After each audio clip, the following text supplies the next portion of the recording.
નજર તો તારો ખમ્મા હો. આત્મનો અણસારો ખમ્મા, મારો નવો જન્મારો ખમ્મા, નજર તો તારો ખમ્મા હો.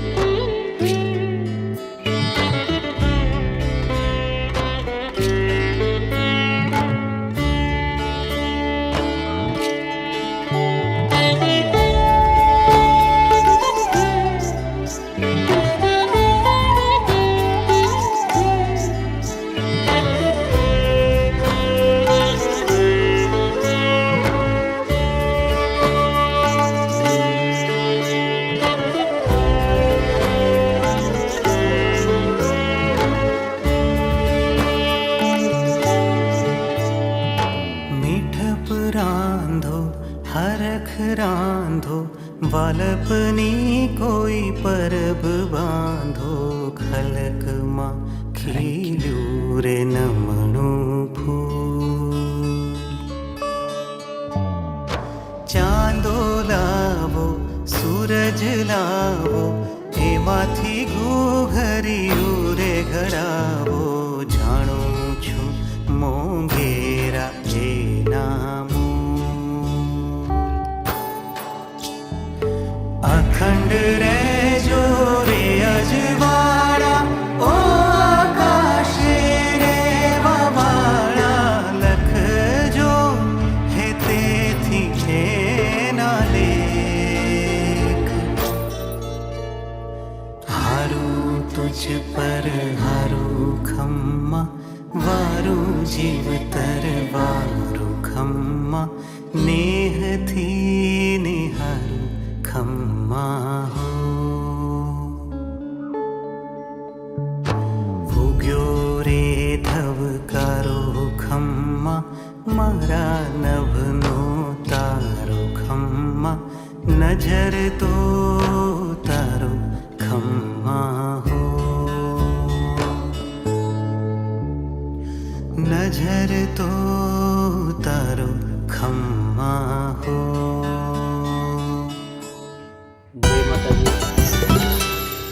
જય સોમનાથ, જય ઉષા મૈયા.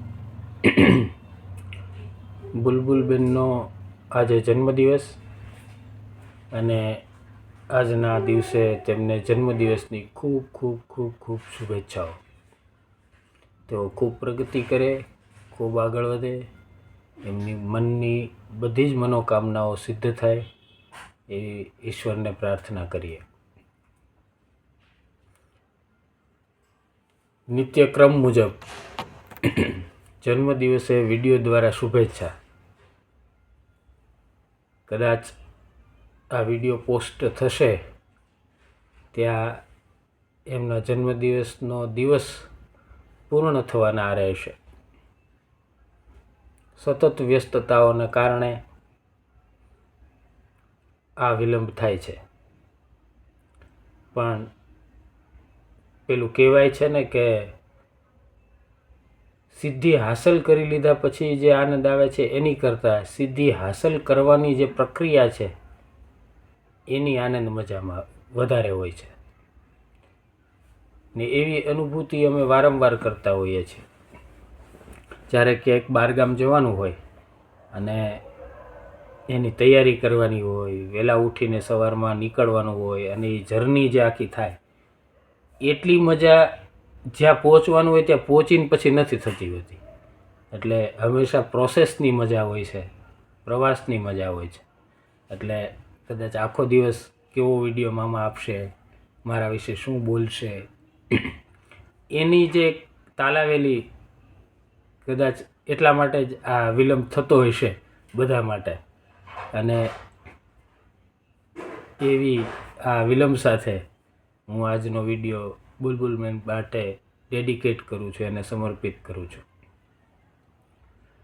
બુલબુલ વિશે બોલવાનું થાય એટલે એ ત્યારથી બુલબુલ મને યાદ આવે કે પરિવારની સૌથી મોટી ભાણેજ ઋષિતા, અને એને જે વહાલ લીધો છે, એને પ્રેમ લીધો છે પરિવારનો, એનાથી ત્યારબાદ જો કોઈ વધારે પ્રેમ લીધો હોય ભાણેજ તરીકેનો તો એ બુલબુલ પણ છે. એટલે થશે કેવી રીતે? તો નજીકનું લીલિયા ગામ, રેખાબેન અને જીતેન્દ્ર કુમારનું પહેલું સંતાન. એટલે બુલબુલ આમ એના પરિવારમાં તો કદાચ દીકરી અને એમાંય પહેલું સંતાન એટલે એક આમ હથેળીમાં સચવાણી હોય, પણ અમારા માટે સૌભાગ્યની વાત હતી કે રેખાબેનની ત્યાં જ્યારે એ બુલબુલ દીકરી જન્મી ત્યારે ખૂબ આનંદનો વિષય હતો કે ચાલો બેનની ત્યાં એક સરસ ભાણેજનો જન્મ થયો.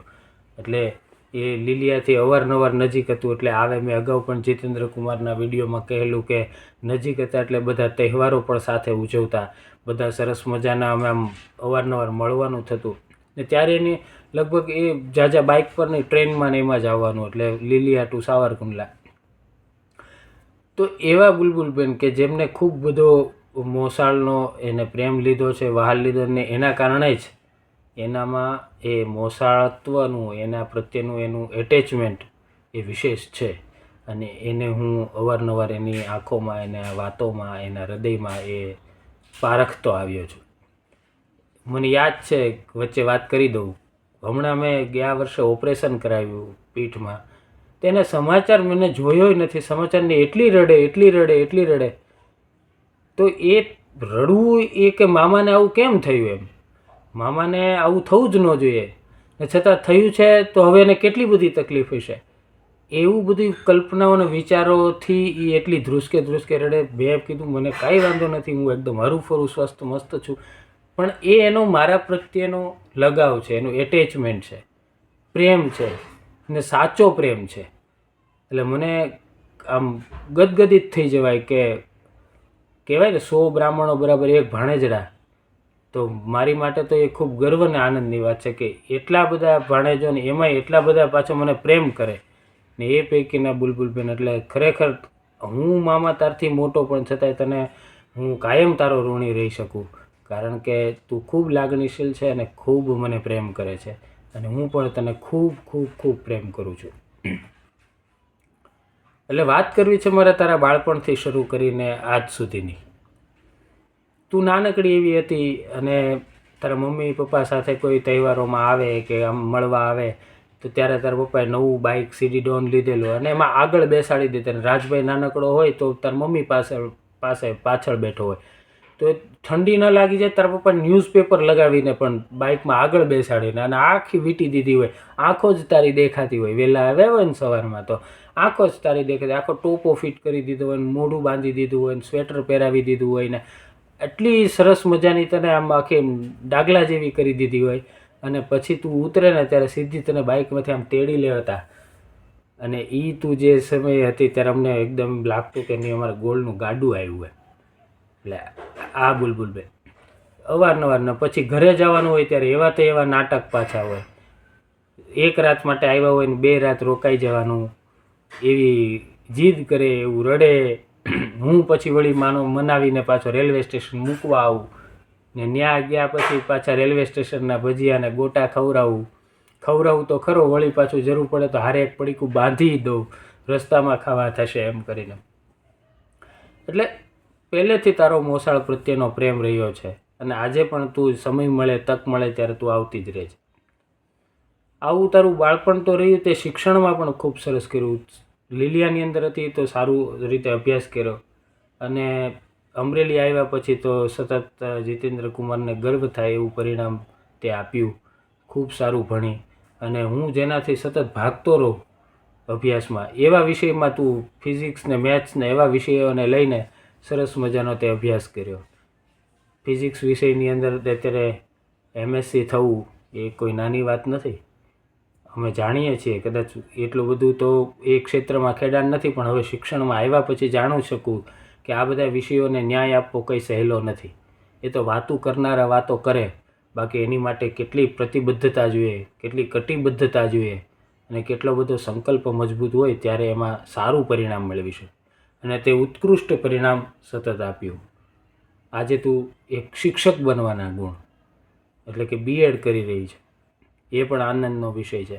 અને વહેલામાં વહેલી તને નોકરી મળશે એવી મને અંદરથી આ બોલાઈ રહ્યું છે. એટલે એવું 100%ની વાત છે કે તું સરકારી નોકરી પ્રાપ્ત કરીશ.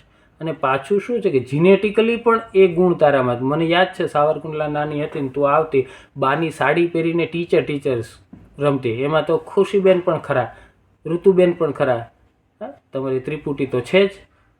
એટલે તમે આ ટીચર રમવાના એ સંસ્કારો તારામાં એ પડેલા છે. એટલા માટે જ તને આજે B.Ed કરવાનું સૂચ્યું અને એ B.Ed કરી રહી છે. એટલે એમાં તને ઉત્તમ પરિણામ સારું મળવાનું થશે. સ્વભાવની વાત કરું તારા, તો સ્વભાવ તો તને ખસ ન કહેવાય, પોઝિટિવ સેન્સમાં કહું છું. એ રીતે ખસ ન કહેવાય કે જો તને વધારે ઊંચા અવાજે કશું કહેવાય ગયું હોય તો દડ આંસુ વહી જાય, હે ને? તો એટલું બધું લાગણીશીલ હોવું, માયાળું હોવું એ સારી બાબત છે. પણ આવનારા સમયની અંદર થોડીક મજબૂતાઈ અને કડકાઈ પણ તારે જોશે ને એ રાખજે. એવી વાત નથી કે બધાની સાથે ગમે તે વ્યવહાર કરવો, પણ થોડી વાત કોઈક આપણને ન ગમતું પણ બોલે તો એ સમયે એને વસ્તુને સ્વીકારવી પડે, એ વસ્તુને પચાવવી પડે, એને જરાક સમજમાં લેવી પડે કે એ કેમ એવું કહી રહ્યા છે, એવી તમારી શું કારણ છે. તો એ સંદર્ભમાં જોકે જીતેન્દ્ર કુમારે તો આજ દિવસ સુધી લગભગ મને યાદ નથી કે તને કોઈ ઊંચા અવાજે કીધું હોય. રેખાબેને કદાચ થોડા ડોળા મોટા કર્યા હોય, પણ એ તો માતા પિતા છે, ઉછેરમાં બધી અવકાશ છે, એ બધું કરી શકે. પણ તારી કોઈ ફરિયાદ પણ આજ સુધી આવી નથી એવી કે બુલબુલ આવું કર્યું છે કે બુલબુલના આટલા તોફાન. મેં આજ બાળપણથી આજ સુધી કોઈ દિવસ સાંભળ્યું નથી કે બુલબુલના તોફાન એટલા ઝાઝા છે. એટલે આજે પણ એટલી તું માનસિક રીતે પરિપક્વ બની છો અને હવે તો શારીરિક રીતે પણ પરિપક્વતા છે. એટલે અમે તો રેખાબેનને કહીએ કે વહેલા સારા મૂર્તિયાની શોધ કરો, જેથી કરીને અમે મોસાળું કરીએ અને બુલબુલબેનને સારા ઠેકાણે આપણે પરણાવીએ. પણ એવી જગ્યાએ પરણાવીએ કે જ્યાં બોનવીટા મળી રહે, એમના વિચારોને સન્માન મળી રહે, એના શિક્ષણની કદર થાય અને સાથે સાથે એના સંસ્કારોનું ઘડતર થાય, એનું સિંચન થાય. એવા ઘરની આપણે શોધ કરવાની છે. અને તારી માટે પણ એની સ્વતંત્રતા પૂરી છે. જ્યારે તને એમ લાગે કે આ પરફેક્ટ પાત્ર છે, આ યોગ્ય ક્ષણ છે, આ બરાબર પરિવાર છે, ત્યારે જ સંમતિ લઈને જ પછી આપણે આગળ વાત વધારવી જોઈએ. જીતેન્દ્ર કુમાર તો જો કે આખા ભારતમાં ફરેલા છે, લોકોને વચ્ચે રહેલા છે, સમાજની વચ્ચે રહેલા છે, એટલે એ ચોક્કસ નિર્ણય જ લેશે. પણ એક મામા તરીકે પણ હું ચોક્કસ તારા જે નિર્ણય લેવાશે નિર્ણયમાં હું રસ લઈશ, પૂર્ણપણે રસ લઈશ. એટલા માટે લઈશ કારણ કે તારા સ્વભાવ પ્રમાણેને સુસંગત પરિવાર હોય તો વધારે બુલબુલ છે એ પાંખો ખોલીને ફફડી શકે, હે ને? નહીંતર તો એક માળામાં બેસી જાય તો એવી બુલબુલ તો અમને ગમતી નથી. તો એવો આપણે નિર્ણય કરવાનો. અપેક્ષા પણ છે કે તું હવે મોટી છો, ઋષિતાબેન, કૃપાલીબેન, પછી હવે બુલબુલબેનનો વારો છે. પરણવાના સંદર્ભમાં નથી કહેતો, પણ બહેનોની જે ક્રમ છે એમાં ત્રીજો છે. તમે 3 બહેનો આગળ જેટલી, જેમ ગઈકાલે જીતેન્દ્ર કુમાર પાસે એક અપેક્ષા મૂકી હતી એમ તારી પાસે અપેક્ષા હોય. દરેકનું એક વર્તુળ હોય ને, ભાઈઓનું વર્તુળ, બહેનોનું વર્તુળ, મારા માટે બનેવીનું, મારી બહેનોનું વર્તુળ. તો એમ તમારી જે બહેનો છે 9 બહેનો, એ બહેનોની વર્તુળની અંદર પણ તું ત્રીજા ક્રમે આવે છે. તો પહેલી જે 2, 3, 5 બહેનો જે છે એની ટ્યુનિંગ એટલું પરફેક્ટ હોય કે જે પછીની પાછળ જે આખી લાઈન છે એ બધાને એક મણકામાં, એક દોરીમાં પરોવી રાખે. ભલે સાસરે હોય, જેટલો સમય આપી શકીએ એટલો સમય આપી શકીએ આવનારા સમયમાં, પણ સતત સંવાદ થતો રહે, સતત એમની સાથેનું એટેચમેન્ટ રહે, તો શું છે કે પરિવારને, બહેનોને બધાને ગૂંથી રાખે. બાકી હવે જે આવનારો સમય આવી રહ્યો છે ત્યારે ધીમે કઝિન્સ છે એ હમણાં જ એક દિવસ મેં યુટ્યુબ પરની રીલ મૂકી હતી કે કઝિન્સ હવે પ્રસંગોમાં જ ભેગા થતા હોય છે. મે મહિનામાં મામાની ત્યાં નહીં. એની છેલ્લા 2 વર્ષથી અસર તો હું અનુભવી રહ્યો છું. પણ આવનારા સમયની અંદર તમે પણ કઝિન્સ સમયે સમયે ભેગા થાવ તો એનું નેતૃત્વ કોણ લે? તો ઋષિતાબેન લઈ શકે, કૃપાલીબેન રહી શકે. પણ એ એમ સમજે કે હવે હું તો મારા પરિવારની જવાબદારીમાં છું, હવે તો મારે એ બધું ન જોવું જોઈએ. એ તો એને અનુકૂળતા હોય તો આવે, એને અનુકૂળતા ન હોય તો એને નહીં હોય ટાઈમ તો મને ફોન ન કરે. એ ન કરે તો આપણે કરીએ. આ હું બધા માટે વાત કરું છું. તો સમયે સમયે આપણે ટેલિફોનિક વાત કરીએ, સમયે સમયે એમની સાથે મળીએ તો એ બધાનું જોડાણ કરી રાખે એવી અપેક્ષા છે. તો અપેક્ષા કોની પાસે હોય? જેની સાથે આપણે એટેચમેન્ટ હોય, વધારે આપણે પ્રેમ હોય. તો ઋષિતાબેન, કૃપાલીબેન ને બુલબુલબેન, આ 3 બહેનો પાસે તો ખાસ અપેક્ષા રહે જ મારી કે બધા તમારી બહેનોનું જે સંકલન છે એ તમારે જાળવી રાખવું જોઈએ. રહી વાત આજના જન્મદિવસની, તો એ તો તમે ખૂબ પ્રગતિ કરવાના જ છો અને કરશો જ, ને ખૂબ મજાથી જીવન જીવશો. આવનારું ભવિષ્ય છે એ ખૂબ બ્રાઇટ છે તારા માટે, ખૂબ જ ઉજળું છે. જ્યાં આવીશ ત્યાં ખૂબ સુખી થઈશ, જ્યાં સાસરે આવીશ ત્યાં ખૂબ સુખી થઈશ. અને મે મહિનામાં તો વેકેશનમાં આવવાનું જ. એવી પણ આજના દિવસે હું પ્રસ્તાવ મૂકું છું કે જ્યાં હોય સાસરે હોય તો પણ વેકેશનમાં તો મામાની ત્યાં આવવાનું જ. એકલા આવતા હતા તો પછી લગ્ન પછી બેકલા આવવાનું, પણ આવવાનું તો આવવાનું જ. શું કામે? કારણ કે કદાચ થોડો પ્રેમ ઓછો થાય ને તો એ મે મહિનામાં આવીને પાછો એ બેલેન્સ થઈ જાય, ભેગા થઈ જાય. કારણ કે કાયમને માટે, મારી માટે તો બધા જ ભાણેજડા, બધા પ્રત્યે એટલી જ પ્રીતિ છે, એટલી જ લાગણી છે. અને હું તો અવારનવાર કહું આવતા જ રહ્યો તો જ મને મજા આવે. તો એવી રીતે બધે આવતું રહેવાનું અને ખાસ પધારજો. બીજું કે રેખાબેન, જીતેન્દ્રકુમાર, રાજ અને બુલબુલબેન, આ 4 પાત્રો પાછા એવા સરસ રીતે એક પરિવારમાં ગોઠવાયેલા છે ને કે જીતેન્દ્રકુમાર ખૂબ હોશિયાર, એમ ભલે અભ્યાસ એમનો સાયન્સનો હતો એટલે એમને એવી રીતે વ્યવસાય બિઝનેસ કરતા હોવા છતાં બંને છોકરાઓની કેળવણી પરવરિશ એવી રીતે કરી બુલબુલની રાજની કે આજે એક સારા સ્ટેજ પર એક અવસ્થાએ એ પહોંચાડ્યા છે એમને. અને તમે બંને પણ તમારા મમ્મી પપ્પાની મહેનતને જોઈને એ પ્રમાણે આગળ વધ્યા છો. એટલે નાની નાની બાબતો સતત નોટિંગ કરતા હોઈએ અમે. અને છેલ્લે મારે એટલું જ કહેવાનું કે જેમ ગીતના શબ્દો હતા ને કે ખમ્મા, ઘણી ખમ્મા, તો એમ બુલબુલબેન તમને ખૂબ ઘણી ખમ્મા. તમે ખૂબ આગળ વધો, ખૂબ પ્રગતિ કરો અને મમ્મી પપ્પાનું નામ તો રોશન કરો જ છો, મોસાળનું નામ રોશન કરજો. અને તારો પ્રેમ, બહાલ, આશીર્વાદ બધું આમ કાયમ ને કાયમ અમારી માટે બનાવી રાખજે. અને હું તારી સાથે જે અત્યારે કહી રહ્યો છું એ નોન સ્ક્રિપ્ટેડ છે. જે કાંઈ અંતરથી નીકળ્યું છે એ બધું જ તારી માટે સમર્પિત છે. જો કાંઈ ખૂટતું હોય તો એ બધા મારા શબ્દો હું બોલી શક્યો નથી એમ સમજજે. અને જે કાંઈ બોલ્યો છું એ બધો જ મારો તારા પ્રત્યેનો પ્રેમ છે એમ સમજી અને મારા શબ્દરૂપી શુભેચ્છાને તું સ્વીકારજે. ઠીક છે? તો જન્મદિવસની ખૂબ ખૂબ શુભેચ્છાઓ. અમે તમને ખૂબ પ્રેમ કરીએ છીએ.